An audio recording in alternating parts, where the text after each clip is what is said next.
segura. Boa noite, caros colegas. Estou aqui neste momento para compartilhar com vocês sobre o entendimento do contrato de compra e venda.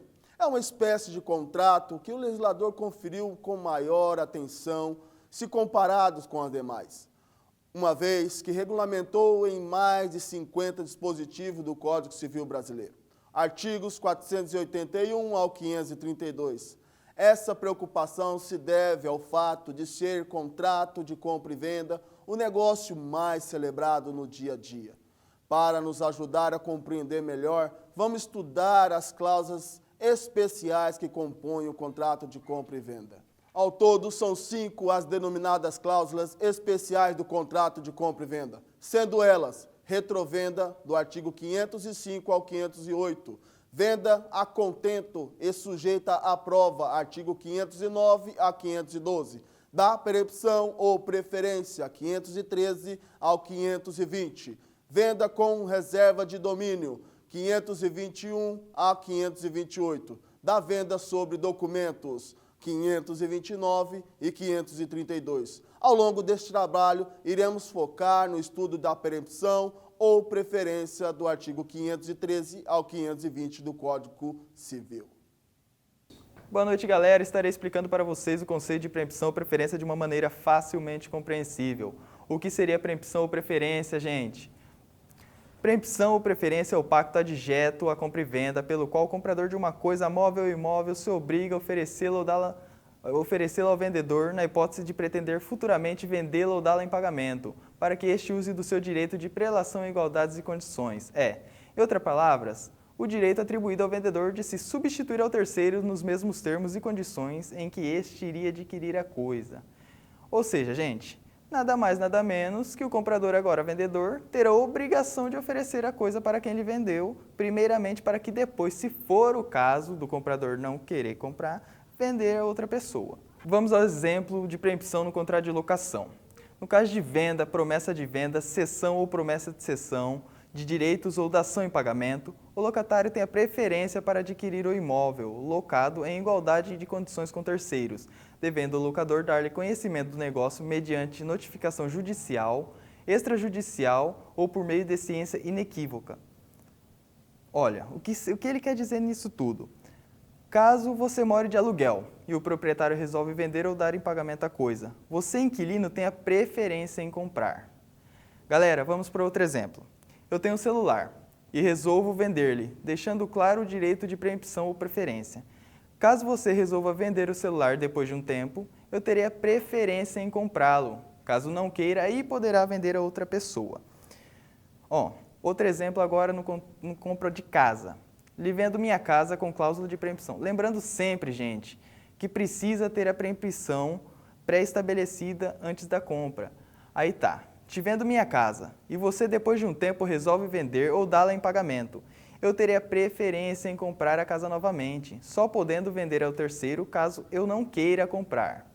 Agora, gente, vos falarei dos requisitos do contrato. Primeiro, que o comprador queira vender e que o vendedor queira comprar. E terceiro, que seja exercido dentro do prazo. Gente, outra coisa muito importante.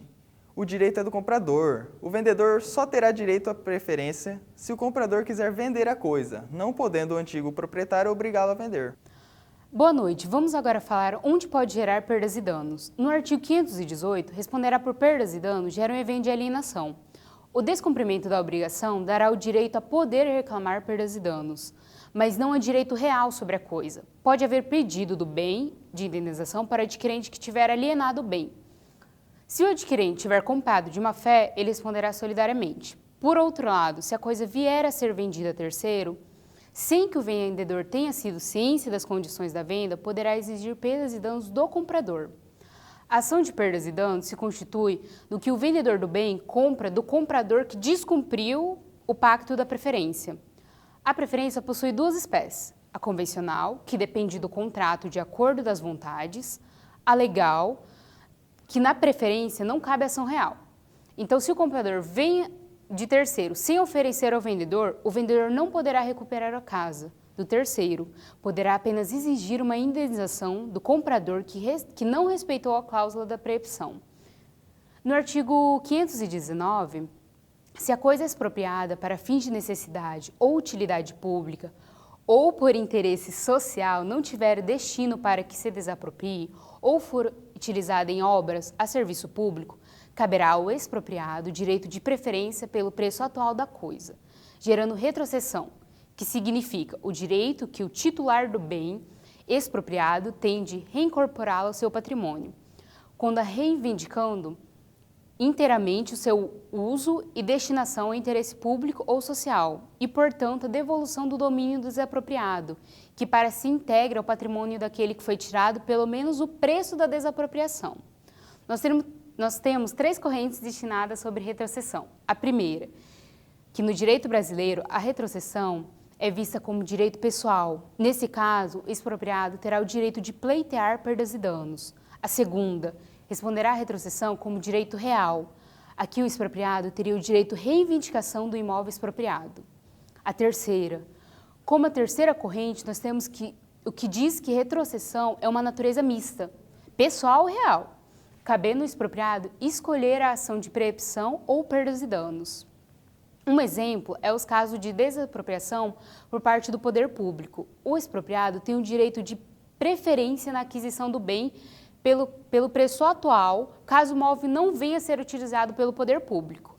Ainda sobre o direito de preferência, se a coisa é expropriada para fins de necessidade ou utilidade pública ou por interesse social, não tiver o destino para que o desapropriado ou for utilizado em obras ou serviços públicos, caberá ao expropriado o direito de preferência pelo preço atual da coisa. Interessa ao direito público, quando, por exemplo, o Estado desapropria uma casa para fazer uma rua, depois desiste. Cabe então a preferência ao ex-dono readquirir o imóvel. Isso é o que a gente pode dizer que a cláusula 519 nos dispõe no artigo. Agora vamos estar passando a falar sobre os prazos. Boa noite. Agora que aprendemos com os nossos colegas o que é preempção e preferência, quando se utiliza essa cláusula especial, dentre outras informações pertinentes ao assunto, vamos tratar dos prazos previstos em lei para solicitar o direito de preempção e preferência. Dispõe o parágrafo único do artigo 513 do Código Civil que o prazo para exercer a preferência não poderá exceder 180 dias para o caso de bens móveis e de 2 anos para o caso de bens imóveis. Ou seja, o prazo de extensão temporal máximo, que é o prazo de cobertura, abrangerá somente o descrito neste artigo, começando a contagem a partir da tradição, no caso dos bens móveis, ou do registro, no caso do imóvel. Referente à primeira venda. O artigo 516 do mesmo Código diz que, inexistindo prazo estipulado, o direito de preempção terá o prazo de 3 dias para bens móveis e 60 dias para bens imóveis. Prazo esse para manifestação do vendedor originário, aquele que tem a preferência sobre a compra. Após a notificação do atual proprietário que pretende vender o bem, se dentro do prazo o interessado não se manifestar, perderá a preferência. Esses prazos foram inclusos no Código Civil para estabelecer um limite temporal, um prazo máximo de decadência dentro do qual pode ser estipulado o direito de preferência. Dentro desse período, deve-se obedecer os requisitos da preferência. Após o período estipulado, o comprador está livre para revender o bem sem respeitar o direito de preferência do vendedor. Boa noite a todos. Vim aqui para estar dando continuidade ao nosso trabalho feito em conjunto sobre o tema preempção e preferência. Vou estar dando ênfase sobre o artigo 517 e o artigo 520. O artigo 517 se trata quando o direito de preempção for estipulado a favor de 2 ou mais indivíduos em comum, só pode ser exercido em relação à coisa no seu todo. Se alguma das pessoas a quem ele toque perder ou não exercer o seu direito, poderão as demais utilizá-lo na forma sobredita. A iniciativa da manifestação da preferência pode ocorrer por parte do antigo vendedor, que ao tomar conhecimento que o comprador deseja vender a coisa ou dá-la em pagamento, pode o vendedor intimar o comprador do seu interesse em recomprar a coisa. Sobre o artigo 520, o direito de preferência não pode ceder nem passar aos herdeiros. Em consideração ao objeto clausulado, diferentes prazos deverão ser observados para efeito do exercício do direito de preferência. Assim, segundo estatui o artigo 516 do Código Civil, tratando-se de bem imóvel, o direito deverá ser exercido no prazo de 3 dias. E na hipótese de bem imóvel, o prazo se estende a 60 dias, ambos contados na data em que o comprador oferece a coisa ao vendedor. Fica então, portanto, patente que o prazo para o direito de preferência ser exercido nada tem a ver com a data em que foi firmado o contrato de compra e venda, mas tão somente com a data em que o comprador tiver sido afrontado pelo vendedor. Frisa-se, por último, que, tal como ocorre a retrovenda, a preferência convencional é direito pessoal e, por essa razão, também não se pode ceder nem transferir aos herdeiros. Assim, finalizamos o nosso trabalho. Contudo, faz necessário destacar esse assunto. Há muito o que se discutir. Haja vista que é um tema que possui grande discussão na seara jurídica, inclusive na superior instância. Nessa oportunidade, agradeço o tema abordado, o qual nos enriqueceu de conhecimento e, por fim, desejamos boas provas e que o professor seja generoso.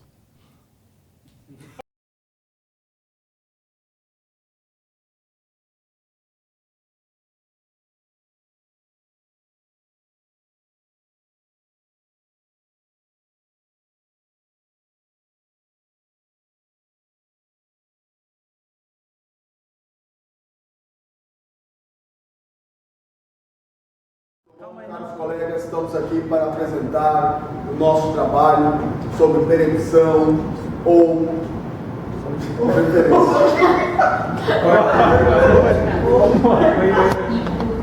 Boa noite, caros amigos, colegas. Boa noite, professor. Boa noite. Boa noite, professor, que está aqui, ó, aqui do lado. Aqui, né? Tudo bom? Tá gravando, viu? Faz horas aí. Ele tá Ajeita o cabelo aí, ó. assim, ó. Você tá com sujeira no nariz aí. Pra trás, daí pra trás. Daí pega